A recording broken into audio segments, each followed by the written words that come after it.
Selamat datang di acara Infortal. Nah, di podcast kali ini kita akan membahas tentang belajar bareng AI, bikin pinter atau bikin malas. Nah, di sini saya kedatangan tamu yang spesial nih. Yang pertama, Ananda Satria, anggota Helbitech. nah, Ini bos saya. nah yang kedua, Muhammad Karya Pangestu, warga biasa. yang orang biasa. Iya, benar. Warlock. Nah, jadi di sini Bukan ormas. Nah, jadi di sini saya akan bicara santai aja nih. Nah, yang pertama itu mungkin kita dari topik yang sederhana. Jadi sebenarnya AI itu bikin efisien gak sih? Untuk kita nih sebagai mahasiswa ya, AI itu bikin kita efisien atau malah jadi kecanduan atau kecenderungan gitu. Malah. Nah, iya, jadi kita tuh bikin otak kita kayak apa-apa AI gitu. Cepat.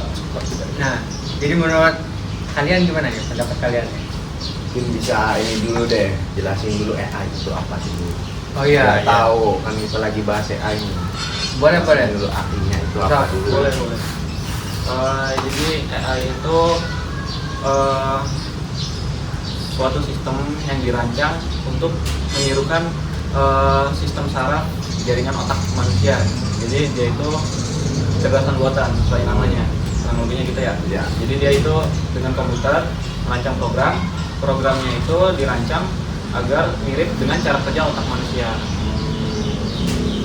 Jadi semacam ya, iya bener sih kayak otak gitu kan. Nah, buat ngeproses dari data diproses sama komputer kan. Hasilnya itu. Mungkin sebelum ya kita ke topik tadi, sebenarnya gue tuh penasaran sama kalian nih kenal AI nih dari kapan nih? Kenal AI berarti semenjak kuliah. Kuliah.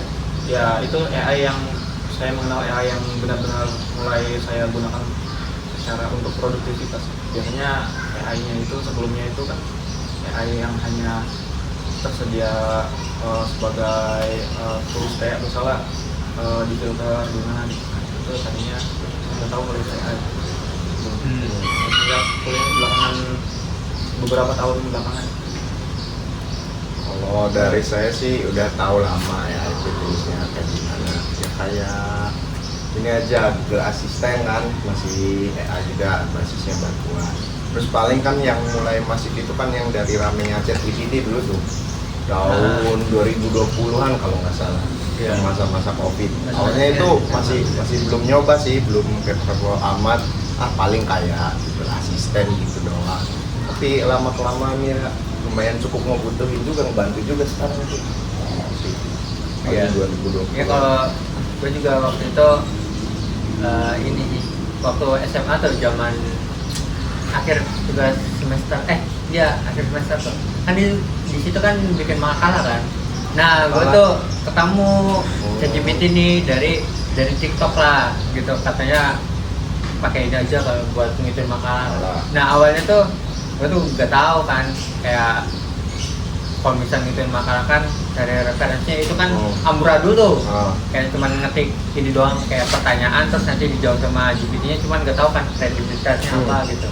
Nah di situ kayak cuman asal pakai aja gitu. Terus juga referensi juga paling referensi bodoh gitu. Nah semenjak itu masuk ke IT, jadi tahu kalau misalkan di ChatGPT sendiri itu ada seninya gitu loh, kan nge-prompting gitu. Ya. Nah nge-prompting juga ada cara kerjanya kayak gimana, ya begitulah. Masuk logika komputernya juga. Iya, jadi kayak promnya nggak bisa asal-asalan buat Asal. nge-prompt juga gitu benar. Nah, ya. ibaratkan nyuruh orang ngambil apa, yang ngambilnya harus jelas minta ngambil apa ini. Bang ngambil apa? Ya, cuman dari ini mah asal ini aja tinggal buatkan ini simpel. Jadi emang mulai makin banget ChatGPT tuh waktu masuk IT doang. Waktu SMA kan tahu cuman nggak mau pakai gitu, paling kayak asisten gitu awalnya. Cuman ada juga tuh yang ini apa yang jual prompting tuh. Jadi dia dibukuin gitu terus Oh, iya, gitu dijual jadi gini loh cara nge-prompting gitu. Kayak ada template-nya gitu. Iya. Kalau kalian setuju gak sih kalau misalkan dijual kayak gitu? Itu Iya. ngawur lah. Ya sebenarnya itu mah belum ya kan ketika dia itu belum dirancang secara demikian rupa gitu, jadi masih amburadul atau ambigu lah gitu, belum jelas gitu, jadi masih ada banyak celah untuk kayak semacam gitu ya. Tapi kayaknya kalau terkait penggunaan AI itu kayak udah ada kalau nggak salah tuh undang-undang internasionalnya, kayak penggunaan biasanya menggunakan wajah tuh yang foto-foto itu tuh intinya udah ada aturannya itu, kalau ketahuan kena pelanggarannya, kayak kan ngambil pakai muka artis gitu tuh. Yang kena Iya, pelanggarannya apa? siapa? Hah? Yang kena pelanggarannya siapa? Ya itunya kan yang nyebarinnya pasti kena, yang mungkin dari yang punya AI-nya juga kena kayak gitu. Soalnya kan itu ada pasti ada data-datanya yang punya AI-nya. Tapi kenyataannya kan kita sering buat lucu-lucuan yang kayak Biasanya kan, cuma kalau kita mah cuma lucu-lucu aja. Itu ya. Itu kalau biasanya udah mulai masuk ke pelanggaran hukum kayak mungkin pornografi atau ke apa sponsor produk padahal artisnya nggak pakai produk itu gitu, karena Ya lagi juga ini kan apa ada privasi Iya, juga, jadi nggak pasti. bisa semena-mena lah. Cuman kalau emang kayaknya kalau awal-awal kemunculan mungkin bisa gitu. Cuman sekarang udah sebenarnya kayaknya kalau lagi lucu-lucuan gitu juga kalau orangnya tersinggung mah bisa aja kan kayaknya gitu. Kena. Ini siapa ini yang bikin? Yang mungkin orang yang nggak baperan ya alhamdulillah. ya, kayak kasus kemarin juga kan yang Ghibli itu kan Nah, itu kan apa yang punya Ghibli-nya kan marah-marah tuh. sebenarnya waktu kalau lebih cross check lagi mah bukan yang punya Ghibli-nya waktu itu, baca-baca tuh dari staff studionya kalau nggak Oh, salah. Staff studionya apa gimana itu, bukan dari siapa ya yang punya Ghibli-nya tuh, pakai kayak itu lupa namanya aja. Mungkin balik lagi ya ke topik yang awal tuh ya. Jadi sebenarnya tuh karena maraknya AI ini tuh kita tuh bisa ini nggak sih kayak efisien, atau justru malah dengan maraknya AI ini tuh bikin kita kayak ketergantungan. Jadi kita tuh emang kayak benar-benar susah gitu buat mikir apa-apa, kayak langsung instan lah, kayak GPT aja.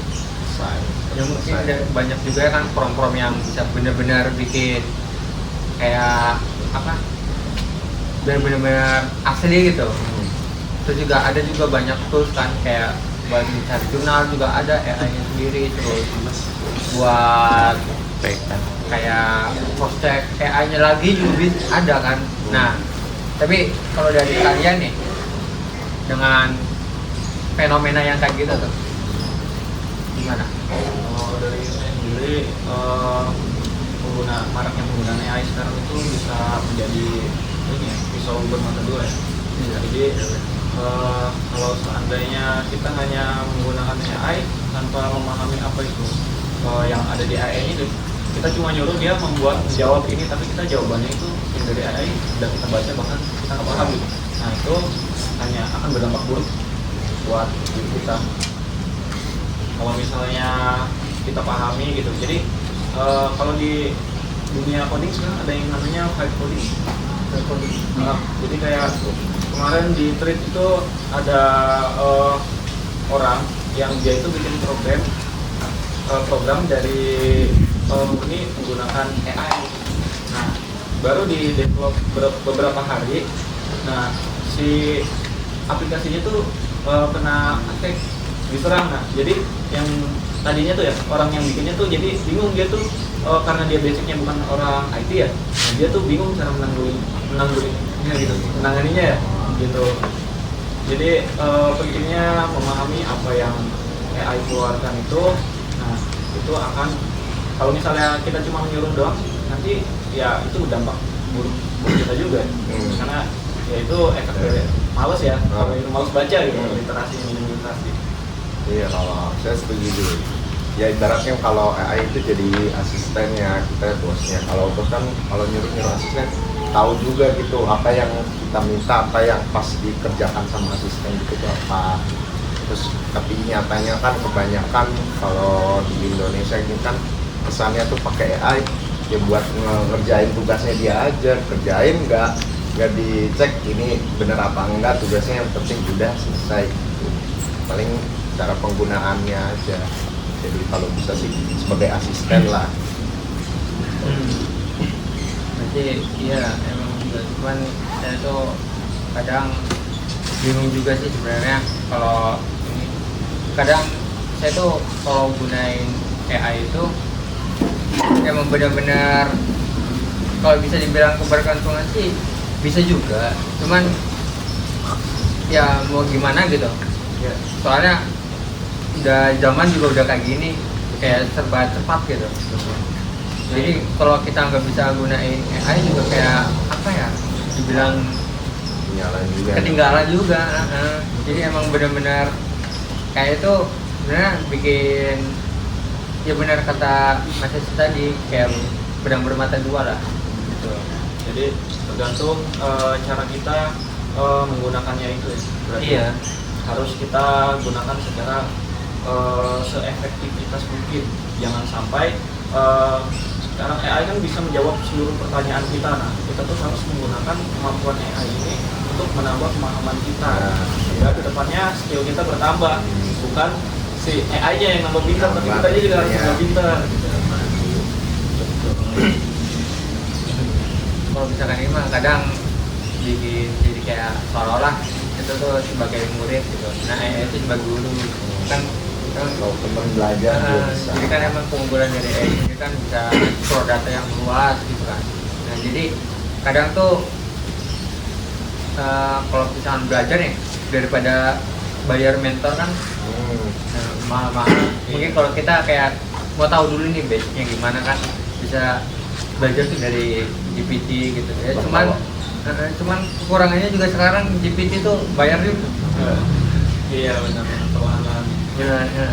Kayak aku sekarang bayar. Jadi ada teman diskusinya juga kan. Kalau kita belajar cuman sendiri-sendiri juga kan nggak enak juga. Iya. Biasanya kan kalau AI bisa membantu berdiskusi hasil belajar kita gimana ini. Betul.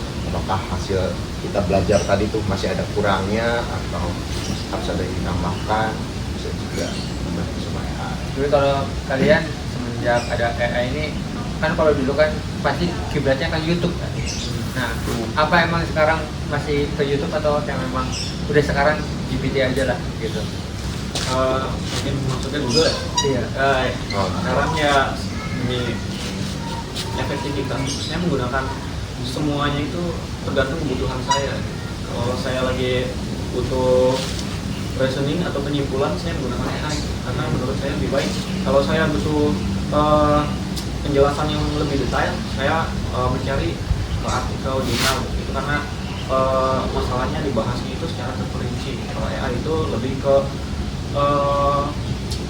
disimpulkan kurang detail. Kalau menurut saya ya dalam konteks ini GPT gitu. Kalau dari saya Ya hampir sama sih kayak saya juga. Biasanya saya minta tolong AI ngebantuin jurnal-jurnal mengenai ini. Biasanya kan kalau jurnal apa artikel kan banyak tuh websitenya di mana-mana aja. Biasanya saya minta bantuin link-linknya di mana aja. Jadi terus saya cek, terus bantu juga ngediskusiin dan kesimpulannya apa gitu. Jadi untuk menanggulangi kayak tadi tuh kita ngomong tuh buat apa ya? Jadi kita tuh kayak buat berpikir kritis gitu loh. Jadi berpikir kritis juga bisa lewat dari prompt juga gitu kan gitu. Nah mungkin kayak dari kalian nih, kalau biasanya kalau nge-prompt tuh emang asal ketik aja sendiri atau gimana? kalau misalnya nge-prompt ke GPT itu harus detail ya. Kan kalau istilahnya kita harus seperti berbicara kepada anak kecil, jadi gitu harus detail dan terperinci untuk hasil yang bagus. Kalau saya sih tergantung sih, misalnya lagi minta terus saya punya datanya cukup banyak, ini harus dijelasin dulu diketiknya.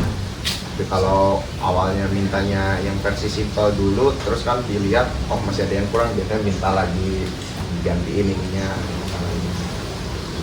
Sekarang awalnya general, nanti ke bawah lebih spesifik lagi. tapi sekarang kalau misalkan ini kan ada tugas website gitu kan. Ah. Di website itu ada foldernya kan ada banyak-banyak. Ah, Nah, itu Ya. kalau misalkan di apa ya satu itu kan pasti di folder itu kan ada ininya kan, Namanya. kayak ada benar-benar struktur foldernya kan ada itu. Cuman kalau misalkan kalau dipindahin semua ke GPT kan kayak ini ya. Susah. Jadi makanya kadang tuh emang harus benar-benar belajar basic ya dulu gitu Betul. ya. Jadi kita ke GPT-nya tuh apa kayak satu-satu gitu, kayak misalkan buat ini gitu. Ya iya, itu berarti kalau habis mau bikin website terus cuma nyuruh AI pasti nggak bakal sinkron nanti Betul. file satu sama file lain yang nggak bakal bisa. Ini harus emang tahu juga basicnya, kalau misalnya minta AI bikin apa juga cuma nanti. Masih paham ya. Kalau enggak itu karena kalau AI ngasih yang sejati ya. Kalau kita yang nggak paham nanti suatu saat kalau terjadi sesuatu pada website tersebut, misalnya ada database yang bermasalah, nah kita tuh bingung kan nanti menanggulanginya gimana gitu, ngomong ke AI nya gimana gitu. Iya. Nanti ujung-ujungnya malah tambah berantakan. Kadang kalau misalkan ini cuman ngeperbaikin dikit aja karena kita nanya ke AI, cuman Ah. kita yang nggak tahu kan Betul. makin dirombak lagi, Ya, diulang lagi. biasanya. itu Betul, biasanya beda lagi. kalau itu kayak gitu tuh biasanya tuh. Jadi kadang kalau emang lagi buntu gitu kan karena udah kesal juga ngeperbaikin terus nggak ada ujung-ujungnya tuh, disalin semua, pindahin ke GPT, makin rombak, dirombak lagi sama dianya, makin berantakan. Kalau saya sih pernah sampai maki-maki AI gitu. Ini gimana sih, salah, bukan ini yang maksud saya, sampai ngomong-ngomong kasar kayak AI saya pernah. Cuma emang tapi tahu juga sayanya tuh, oh ini salah AI itu di sini. Tapi kadang udah minta dibenerin, yang ininya cuma minta diberiin bawahnya aja, atasnya malah ikut diganti. Saya ikut emosi. Tapi kalau misalkan seandainya nih, kalau misalkan di dunia ini kayak nggak ada AI tuh, kalian gimana? Kayak aduh, ngerasa Nggak ada AI. iya Ya seperti dunia belakang beberapa tahun yang lalu ya, ada ya Google masih ada Google. Kalau misalnya nggak ada Google, ada perpustakaan. Kalau keuntungannya dari AI itu lebih ke efisien dan efektivitas, jadi lebih cepat dan lebih simple gitu, enak gitu kan. Tinggal biasanya kita kalau misalnya nyari materi kan kalau ke Google gitu kayak kita ngeliat-lihat dulu di atas bawah mana nih yang bagus.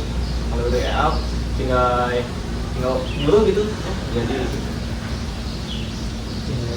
Karena saya tuh bingungnya tuh kalau dari AI itu kan dia kan dari dua perusahaan yang berbeda kan, kayak Google sama dari Open AI-nya sendiri tuh. Nah, itu tuh sebenarnya Open AI itu sama Google tuh kerjasama kan. Terus kayak bener-bener ngambil datanya dari Google gitu. Kayak emang dari Open AI sendiri kayak punya emang kalau misalkan jawabannya gini dikasihnya gini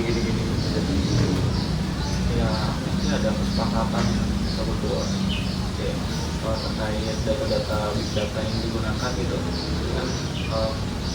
Kalau misalnya di China kan beda lagi kesepakatannya. Tadi itu kalau misalnya presiden China itu kalau DeepSeek nggak bisa, kalau di Amerika bisa, itu ada kesepakatan sendiri. Dan data yang digunakan mungkin data yang umum biasanya gitu. benar. Oh iya, berarti kalau misalkan AI kan basisnya pengetahuannya tuh dari data-data yang dimasukkan. Itu kan berpotensi juga, misalnya ada data-data palsu juga, kemungkinan AI juga bisa salah berarti Betul. nanti. Jadi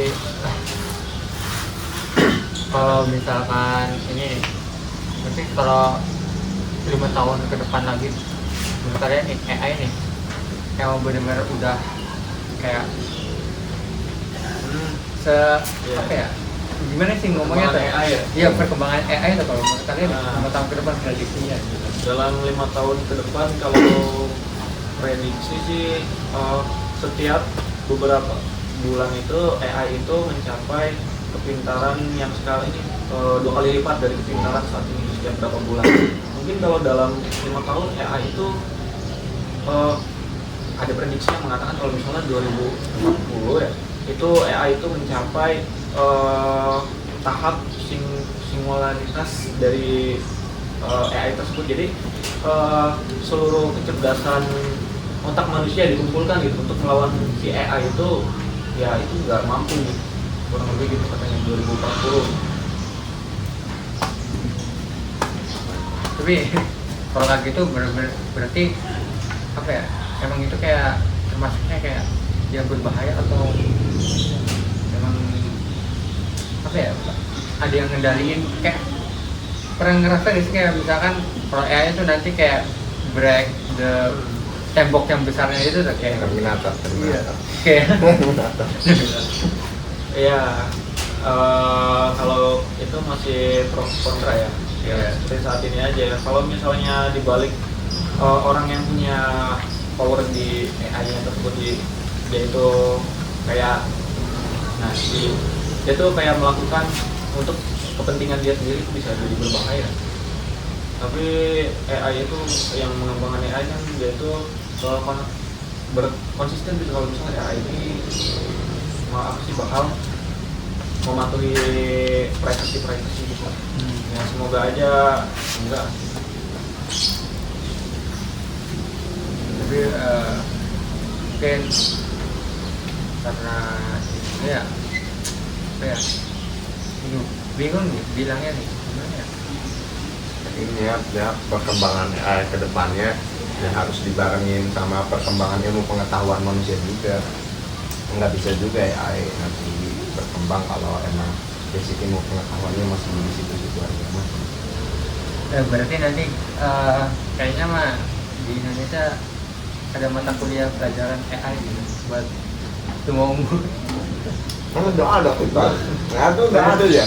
Emang iya? Pada awal ngeliat kemarin. Enggak. Oh, Buat Apaan? anak-anak yang sekolah gitu. Ada Oh. katanya, kemarin tuh ini bilangnya mata kuliah. Enggak. Tadi bilangnya mata kuliah bukan Ada. mata pelajaran. Oh iya tak? kalau nggak salah sih bakal ada ya dalam waktu dekat ini. Karena Indonesia itu kalau misalnya tidak mendorong perkembangan AI itu akan jadi negara yang terbelakang kemungkinan besarnya besar. Karena AI itu dalam beberapa waktu dekat ini diprediksi bakal menghilangkan 80 juta lapangan pekerjaan. So, kalau misalnya kita nggak menguasai si AI di dalam waktu dekat itu ya kita bakal jadi konsumtif doang, ya dimanfaatin kita bakal terbelakang. Ya kayak ini juga kan apa wakil presiden kita juga kan apa AI kan. Pasti. Nah jadi mungkin ini buat penutup nih. Menurut kalian kayak pesan gitu buat orang-orang di luar sana tuh yang Pakai AI. mungkin dia yang mulai belajar AI atau kayak pengen jadi programmer tapi emang bener-bener lagi kecanduan pakai AI terus gitu.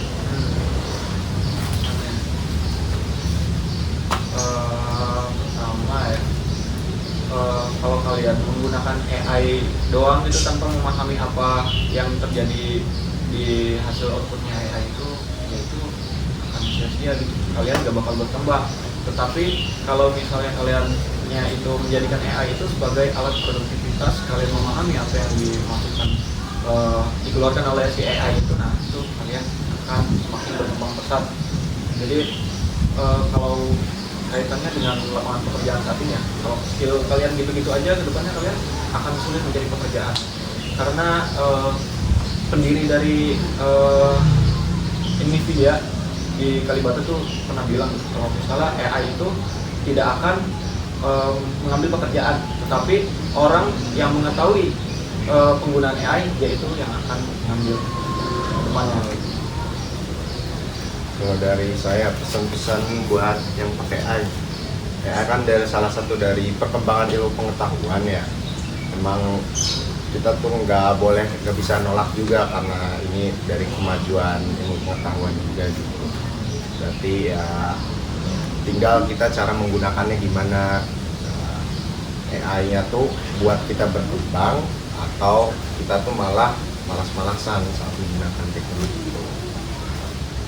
Terus seperti teknologi yang lain-lainnya kayak ada HP, sekarang kan harusnya mah udah bisa dipakai buat berkembang diri atau bisa juga untuk membuat kita malas, jarang belajar, main terus gitu.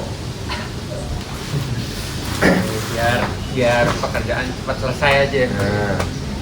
Nah, Ya mungkin sekian ya pada segmen kali ini. Untuk kedepannya nanti kita akan mengundang tamu, mungkin nanti kedepannya acara debat kali boleh lah Sabi. dan semoga HP-nya tidak mati lagi ya. Iya, ini BTW ini HP-nya tadi kepotong ya, sorry kepanasan ya HP-nya. Jadi doain buat Himaport punya kamera sendiri buat ngerekam lebih baik lah. Semoga studionya nggak ada yang pakai lagi. Nah iya, baik lagi kan ke ini Pro Studio. Oke, mungkin cukup sekian. Terima kasih yang sudah mendengarkan. Salam dari saya. Adios. Bye bye. Bye bye. Informatika.